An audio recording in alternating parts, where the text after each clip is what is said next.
हे बघा, तिने लक्ष्मीचे पावलं पण काढून घेतले आणि फूल पण घेतलं आणि आता त्या पाकळ्या करते आणि ते खायचंय तिला.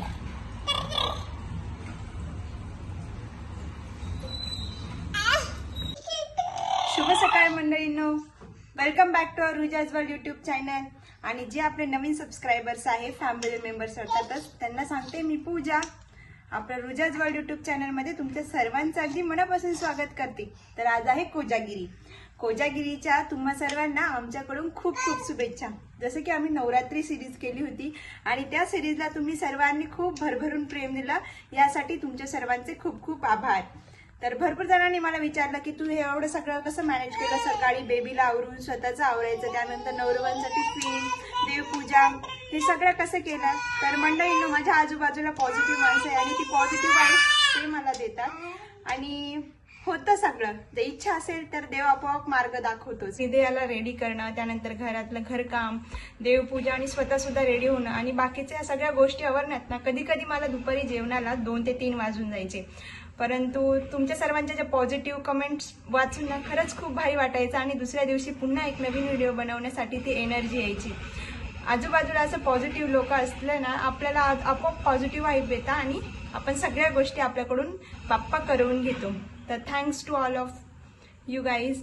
आणि आय डोंट नो तुम्ही व्लॉग्स बघताय पण सबस्क्राईब का करत नाही, पण मित्रांनो सबस्क्राईब नक्की करून जा. आणि हो, हे ब्लॉग म्हणजे आम्ही आमच्या हृदयाच्या छान छान मेमरीज लाईफ टाईमसाठी सेव्ह करणार आहेत आणि आमचे पण एक क्षण आम्ही जपून ठेवणार आहेत या ब्लॉगद्वारे. जेव्हा आम्ही ओल्ड होऊ, म्हणजेच म्हातारे होऊ आणि आमची हृदया पण मोठी होईल, तेव्हा तिच्यासाठी लॉट्स ऑफ मेमरीज असतील या यूट्यूब ब्लॉगिंगच्या मार्फत. तर मग नक्की सबस्क्राईब करा आणि खूप सारं प्रेम द्या. भेटूयात थोड्याच वेळात. 10 वाजून गेले, ऋषी ऑफिसला गेलाय. त्यानंतर मी ब्रेकफास्ट केला, हृदयाला पण खाऊ घातला आणि तिला झोपी लावलं आणि बाकीचं घरकाम आता मी आवरायला सुरुवात केली. तर सर्वात आधी धुणं धुवून घेते, कारण ऊन पडलंय बघा. तर मस्त धुणं वाळून जाईल म्हटलं लवकर आणि मग बाकीचं काम करते. सर्व काम आवरून झाले होते. रिदू पण झोपली होती, सो मग मी तिच्यासाठी मस्त नागली आणि गाजरचा चिला बनवून घेतला आणि मी सुद्धा दुपारचे जेवण करून घेतले. माझं बाकीचं काम आवरेपर्यंत रिदू उठून गेली. सो ती उठल्यानंतर तिला थोडंसं नादी लावले आणि त्यानंतर मस्त तिला नागलीचा चिला खाऊ घातला आणि तोपर्यंत ती झोपलेली होती. तेव्हा माझे जेवणसुद्धा होऊन गेले होते. सो मग मी माझं काम करायला सुरुवात केली आणि ती मस्त असं खेळत होती. माझी सगळ्या घरातली कामं मस्त आवरली आहे. थोडासा ब्रेक पण घेतला आहे कामामधून आणि आता फक्त माझा आणि तिचा टाईम आहे, play time. Cut to direct evening.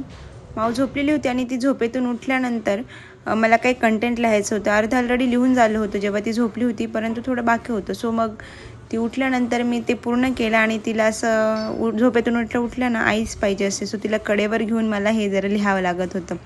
मग मस्त तिला खाऊ घातलं, तिचा छान असा मेकअप केला आणि मग मी सुद्धा देवाची पूजा करायला घेतली. देवपूजाच्या वेळेस मी हा दारामध्ये तुपाचा दिवा लावला आणि देवपूजा केली. तोपर्यंत ऋषी पण येऊन गेलेला. 15-20 मिनिट झाले फ्रेश झालो आणि आता मोमोचा डिनर टाइम चालू झाला आहे. सो तिला मी जेवण खाऊ घालतोय, तोपर्यंत पूजा तिकडे स्वयंपाक करते. चाल इकडे.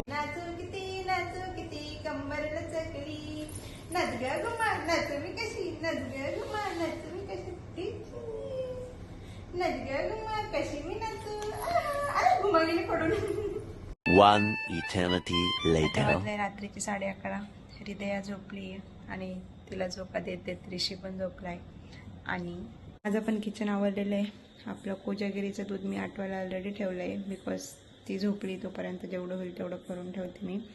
दुधामध्ये टाकण्याची सामग्री पण रेडी, मस्त केसर दुधात भिजवून ठेवलं आहे. इकडे बाकीचा मसाला वगैरे दळून ठेवला आहे आणि इकडे आपल्याला जी कोजागिरीची पूजा मांडायची तिची पण तयारी करून ठेवली. रात्रीचे 12-12:15 टाइम झालेला होता. सो मस्त पूजा मांडणी करायला घेणारच तितक्यात हृदया उठली. सो मी हृदयाला सांभाळत होते, तोपर्यंत ऋषीने पूजेची मांडणी केली.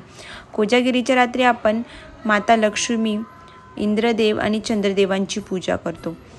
सो मांडणीप्रमाणे पूजा आम्ही दोघांनी पण करून घेतली आणि साईड बाय साईड मी गॅसवर हे कोजागिरीसाठीचे दूध पण आटवायला ठेवले होते. गावी असताना ना आईसोबत मी मस्त आम्ही सगळेजण मिळून अंगणामध्ये चूल करायचो आणि रात्री 12 वाजेपर्यंत हे दूध आटवायचो. त्यानंतर मस्त चंद्राला ना त्या दुधामध्ये बघायचं आणि देवाला नैवेद्य दाखवून त्या दुधाचा मस्त स्वाद घ्यायचा. खरंच ते दिवस ना खूप भारी होते. शहरात मात्र तेवढी मजा येत नाही, पण असो, ज्या पण आपल्या रूढी परंपरा आहे त्या न विसरता जशा जमेल तशा मी जोपासायचा प्रयत्न नक्कीच करते. मागच्या 2 वर्षांपूर्वी जेव्हा आम्ही हैदराबादला होतो तेव्हा आम्ही टेरेसवर दूध आटवलेलं, परंतु आता हृदयाला एवढं रात्री मस्त वरती घेऊन जाणं पॉसिबल नाही आणि घरात एकटं सोडणं पण पॉसिबल नाही. सो घरातच गॅसवर दूध आटवून मस्त चंद्रदेवाला नैवेद्य दाखवला, सर्व देवबाप्पांना पण नैवेद्य दाखवला आणि त्यानंतर आम्ही तिघांनी तो प्रसादाचा मस्त आस्वाद घेतला. भेटूया नेक्स्ट ब्लॉगमध्ये. बाय. ब्लॉग आवडल्यास नक्की लाईक, कमेंट आणि शेअर करायला विसरू नका. Live, laugh and love. Good night.